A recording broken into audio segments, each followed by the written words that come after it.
আলাইকুম রহমতুল্লাহ। আমার প্রিয় শিক্ষার্থীরা যারা অনলাইনে নিয়মিত ক্লাস করছো তাদেরকে অসংখ্য ধন্যবাদ। আশা রাখি এই শীতের ভিতরেও তোমরা সকলেই করোনা বিধি মেনে আল্লাহর রহমতে ভালো আছো। আমিও আল্লাহর রহমতে তোমাদের সকলের দোয়ায় ভালো আছি। আমার প্রিয় ছাত্রছাত্রীরা, দেখো, এর আগে আমরা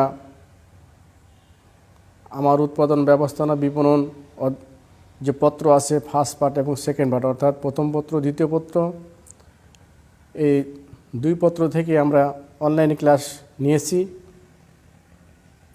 ইতিমধ্যে আমাদের প্রথম পত্র প্রথম অধ্যায় শেষ হয়েছে এবং দ্বিতীয় পত্রের প্রথম পত্র শেষ হয়েছে, দ্বিতীয় অধ্যায়ে আমরা আলোচনা চলতেছিল।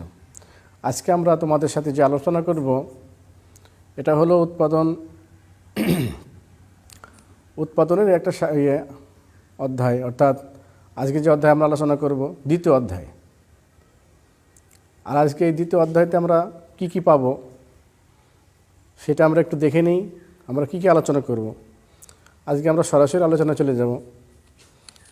তো দেখো, এখানে আমাদের আজকের পাঠ উৎপাদনের উপকরণ।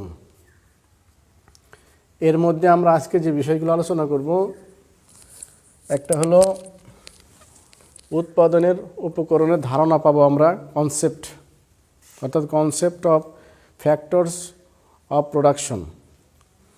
আর আমরা 2 নম্বর বিষয়ে যেটা আলোচনা করব উৎপাদনের উপকরণের সংজ্ঞা, যেটা উৎপাদনের উপকরণের সংজ্ঞা। এবং তৃতীয় বিষয়টি আমরা সংক্ষেপে আলোচনা করার চেষ্টা করব উৎপাদনের উপকরণগুলো কি কি, উৎপাদনের উপকরণগুলো কি কি সেগুলো নিয়ে আমরা যতটা সম্ভব আমরা সামনের দিকে এগিয়ে যাব। তো আমার প্রাণপ্রিয় ছাত্রছাত্রীরা, প্রথমে আমরা এখানে যে উৎপাদনের উপকরণে তাহলে আমাদের লাগবে হলো কি, প্রথমে আমরা উৎপাদন কাকে বলে এটা তো আমরা এর আগে আলোচনা করছি। এরপরেও আমরা আবার আলোচনা করছি উৎপাদন। সাধারণ ভাষায় উৎপাদন বলতে কোনো কিছু সৃষ্টি করা বা তৈরি করাকে বোঝায়। কিন্তু মানুষ সৃষ্টি শ্রেষ্ঠ জীব। এই মানুষ বিভিন্ন উপকরণ দ্বারা সৃষ্টি। আমরা যে সৃষ্টি হয়েছি, আল্লাহ পাক আমাদেরকে যে সৃষ্টি করছে মানুষকে, এই মানুষকে কয়েক প্রকার উপকরণ দিয়ে আল্লাহ তাআলা তৈরি করেছেন।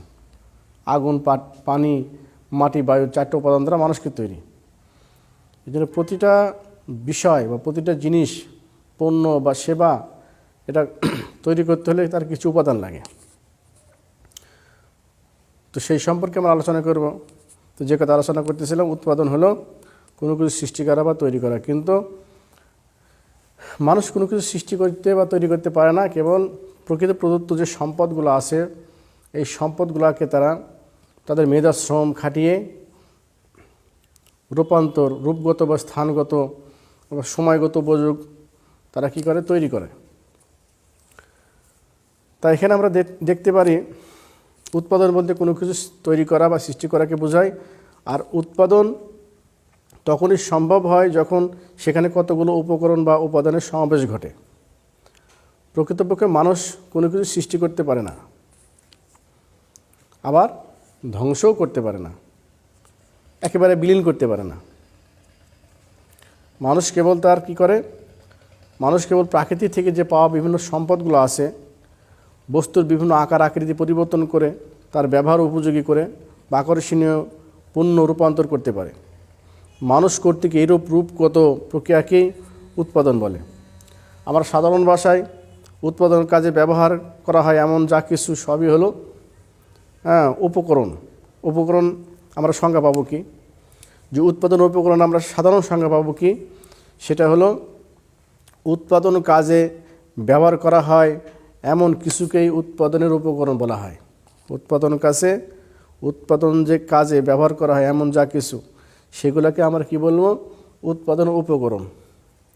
আরেকটা জিনিস দেখো, আমরা ব্যাপকভাবে বলতে গেলে উৎপাদন উপকরণের সংজ্ঞায় যেসব প্রাকৃতিক এবং অপ্রাকৃতিক উপকরণের সাহায্যে পণ্য সামগ্রী বা সেবার গুণগত রূপগত পরিবর্তন করে মানুষের ব্যবহার উপযোগী করে তোলা যায়, সেগুলোকে একত্রে আমরা কি বলবো? উৎপাদনের উপকরণ বলবো। আমরা দ্বিতীয় বিষয়টি কি দেখছি, যে উৎপাদনের উপকরণ এর সংজ্ঞা। আমরা সাধারণ ভাষায় উৎপাদনের উপকরণ বলতে উৎপাদনের কাজে ব্যবহার করা হয় এমন যা কিছুকেই আমরা উৎপাদনের উপকরণ হিসেবে ব্যবহার করব। কিন্তু ব্যাপকভাবে বলতে গেলে উৎপাদন উপকরণ যেসব প্রাকৃতিক এবং অপ্রাকৃতিক উপকরণের সাহায্যে পণ্য সামগ্রী বা সেবার গুণগত রূপগত পরিবর্তন করে, এটা হলো গুণগত এবং রূপগত পরিবর্তন করে মানুষের ব্যবহার উপযোগী করে তোলা যায়, সেগুলোকে একত্রে কি বলা হয়? উৎপাদনের উপকরণ বলা হয়। আগে আমরা বলছি যে মানুষ যেমন তৈরি করতে আল্লাহ তাআলা কয়েকটি উপকরণ ব্যবহার করছে, মাটি, পানি, বায়ু, আগুন, এগুলা 4টি উপাদান দিয়ে মানুষ তৈরি। তেমনিভাবে কোনো কিছু উৎপাদন করতে হলে তার যে উপাদানগুলো লাগবে, সেইগুলা আমরা প্রাকৃতিক এবং অপ্রাকৃতিক, যে দুইটা প্রাকৃতিক ও অপ্রাকৃতিকের সাহায্যে পণ্য সামগ্রী সেবার গুণগত মান বা রূপগত বা গুণগত পরিবর্তন করে মানুষের ব্যবহার উপযোগী করে গড়ে তোলা যায়। ওই গুলোকে একত্রে উৎপাদন উপকরণ বলা হয়। আমরা দুটো বিষয় পেলাম, এটা হলো উৎপাদনের ধারণা, উৎপাদন উপকরণের ধারণা পেলাম, আর উৎপাদন উপকরণ আমরা সংজ্ঞাটা পেলাম। এরপরে আমরা যে বেশিটা আলোচনা করব, উৎপাদন উপকরণগুলো কি কি। দেখো আমরা এখানে লিখছি, উৎপাদনের উপকরণকে আমরা সাধারণত 4টা ভাগে ভাগ করতে পারি। উৎপাদনের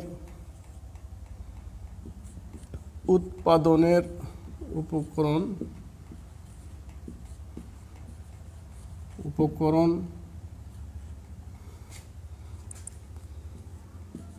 কে আমরা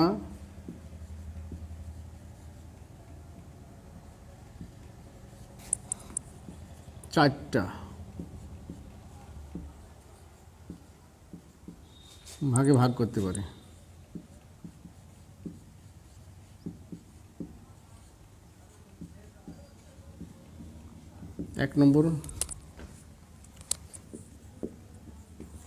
প্রথম নম্বর যে উপকরণ আমরা ব্যবহার করব উৎপাদনের জন্য, সেটা হলো আমাদের ভূমি, ল্যান্ড।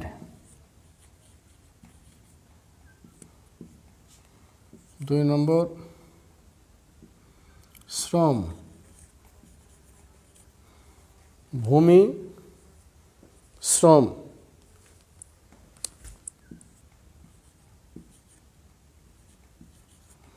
লেবার। 1 নম্বর হলো ভূমি, 2 নম্বর শ্রম, 3 নম্বর মূলধন,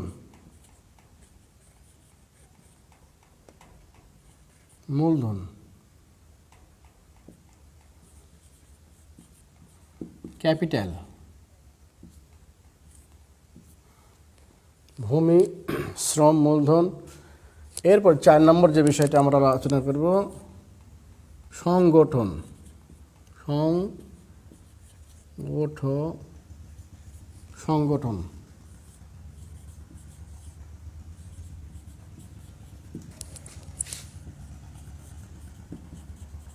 অর্গানাইজেশন। তাহলে আমরা মোটামুটি উৎপাদন উপকরণকে আমরা 4টা ভাগে ভাগ করতে পারি। তো আমরা লিখে দেখালাম এখানে ভূমি, শ্রম, মূলধন, সংগঠন। আমরা এভাবে দেখাতে পারি,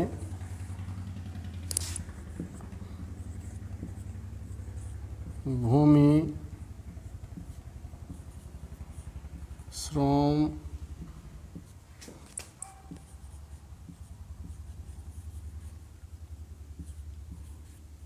মূলধন,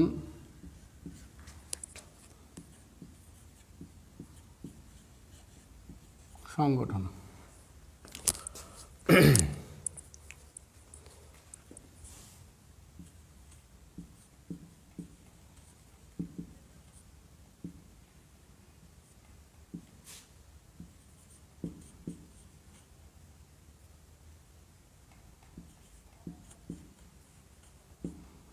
উৎপাদনের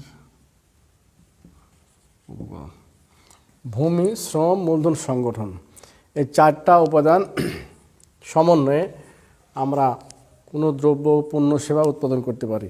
কোনো পণ্য বা সেবা উৎপাদন করতে হলে আমাদেরকে প্রথমে আমাদের যেটা লাগবে, আমাদের ভূমি, যে জায়গায়, স্থান, পৃথিবীর যে উপরিভাগটাকে, এটাকে সাধারণত ভূমি বলা হয়।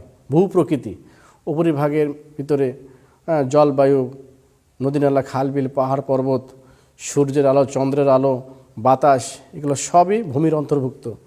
ল্যান্ড লাগবে, ভূমি লাগবে। তো আমরা সংক্ষেপে একটু আলোচনা করতে পারি যে আমাদের উৎপাদনের সাথে এরূপ উপকরণগতভাবে জড়িত যেগুলো, 1 নম্বর হলো ভূমি, শ্রম, মূলধন, সংগঠন। অর্থনীতির দৃষ্টিকোণ থেকে উৎপাদনের প্রধান উপকরণ আমরা এখানে 4টা ভাগে ভাগ করলাম। 1 নম্বর হলো ভূমি, শ্রম, মূলধন, সংগঠন। আমরা এখানে দেখালাম যে উৎপাদনের উপকরণগুলো ভূমি, শ্রম, মূলধন, সংগঠন। আমরা এখন সংক্ষেপে কিছু আলোচনা রাখতে পারি। প্রথমেই কোনো দ্রব্য বা পণ্য উৎপাদন করতে হলে আমাদেরকে প্রথমে ভূমি লাগবে, জমি বা স্থান, যে জায়গাতে উৎপাদন করা হবে বা কোনো প্রতিষ্ঠান প্রতিষ্ঠিত করা হবে বা কোনো কিছু উৎপাদন করা হবে, তার প্রথমে যে আমার উপাদান লাগবে, সবচেয়ে গুরুত্বপূর্ণ যে বিষয় উপাদান হলো, সেটা হলো ভূমি। ভূমি হলো উৎপাদনের উপকরণের প্রধান এবং মৌলিক উপাদান। সাধারণ অর্থে ভূমি বলতে পৃথিবীর আমরা উপরিভাগকে বোঝাই, কিন্তু অর্থনীতিতে ভূমি বলতে শুধু পৃথিবীর উপরিভাগকে বোঝাই না, বরং পৃথিবীর সব ধরনের প্রাকৃতিক সম্পদকে বোঝায়। পৃথিবীতে যে প্রাকৃতিক সম্পদ আছে সবগুলোকে আমাদের ভূমির অন্তর্ভুক্ত করা যায়। যেমন আগেই বললাম, আবহাওয়া, জলবায়ু, বৃষ্টিপাত, সূর্যের আলো, চন্দ্রের আলো, বাতাস, পানি, মাটির যে উর্বরতা আছে, বনজ সম্পদ, খনিজ সম্পদ প্রভৃতি, এগুলো সবই ভূমির অন্তর্ভুক্ত। আরও স্পষ্ট করে বলতে গেলে ভূমি হলো প্রাকৃতির এমন সম্পদ যেগুলো মানুষের জন্য অবাধে সৃষ্টিকর্তা দান করেছেন। আল্লাহ তাআলা যেগুলো আমাদেরকে অবাধে দান করেছেন, আলো, বাতাস, পানি, মাটি, জলবায়ু, নদী-নালা, খালবিল, খনিজ সম্পদ, বনজ সম্পদ, এগুলো সবই ভূমির অন্তর্ভুক্ত। এই গেল আমাদের ভূমি। 2 নম্বর যে বিষয়টা আমাদের লাগবে বা উপকরণটা লাগবে, সেটা হলো মূলধন, ক্যাপিটাল, এই শ্রম। 1 নম্বর হলো ভূমি, ল্যান্ড। 2 নম্বর শ্রম, যারা ওই ল্যান্ডের ওপরে পরিশ্রম করবে, শারীরিক এবং মানসিক যারা পরিশ্রম করবে অর্থের বিনিময়ে, এরা হলো কি শ্রম, লেবার। পণ্য বা সেবা সামগ্রী উৎপাদনের জন্য ব্যবহৃত মানুষের সব ধরনের শারীরিক এবং মানসিক কর্মপ্রচেষ্টাকে আমরা শ্রম বলতে পারি। শ্রম আমরা এখানে কাকে বলতে পারি? পণ্য বা সেবা সামগ্রী উৎপাদনের জন্য ব্যবহৃত মানুষের সকল ধরনের শারীরিক এবং মানসিক কর্মপ্রচেষ্টাকে আমরা শ্রম বলব। কিন্তু অর্থনীতির ভাষায় মানুষের সব কর্মপ্রচেষ্টাকে শ্রম বলা হয় না। যেমন কেউ মুনাফা অর্জনের উদ্দেশ্যে ছাড়া কেবল আনন্দ বা তৃপ্তি লাভের জন্য পরিশ্রম করলে তাকে শ্রম বলা বা শ্রম হিসাবে বিবেচিত করা যায় না। অর্থনীতির শ্রম বলতে শারীরিক এবং মানসিক মানুষের কর্মপ্রচেষ্টাকে বোঝায়, যার বিনিময়ে কিছু অর্থ বা মুনাফা অর্জন করা যায়। সব কাজকে কম বেশি শারীরিক মানসিক শ্রমের সমন্বয় ঘটে। আমরা উদাহরণস্বরূপ দেখতে পারি, শিক্ষক এবং ডাক্তারের যে সেবা অনেকাংশ মানসিক শ্রম হিসেবে বিবেচিত হলেও এখানে শারীরিক শ্রমও জড়িত থাকে। অন্যদিকে একজন দিনমজুরের কাজ শারীরিক শ্রমের মধ্যেই অন্তর্ভুক্ত।